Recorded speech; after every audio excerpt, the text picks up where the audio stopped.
If you've made it this far in the series, you must be asking, what can I grow? The answer is, what is your favorite kind of salad? This works no matter where you live, even the Kamchatka Peninsula. You can live better, eat healthy, and enjoy life with hydroponics. My name is Perk. Let's grow something together. In this video, I will discuss some of the food I'm familiar with which can be grown hydroponically. Because we are using very low intensity light, we are limited to the types of crops we can grow.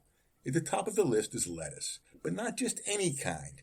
We want to grow loose leaf lettuce as opposed to head lettuce. The reason is we want to pick the individual leaves when they reach about 3 inches or 8 centimeters. Top names include black-seeded Simpson and butter crunch. Next would have to be arugula, red vein, rocket, frilly, French. It all grows great.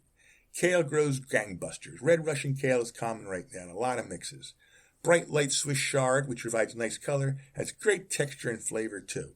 And one of my favorite salad additions, nasturtiums. Both the leaves and the flowers are edible and have a peppery or anise flavor. This plant comes in 2 styles, bush and vine. I like the vine because it gets big and rambles. I've got these in kits so you can grow them too. Other edibles include beets, cress, spinach, and other leafy green crops.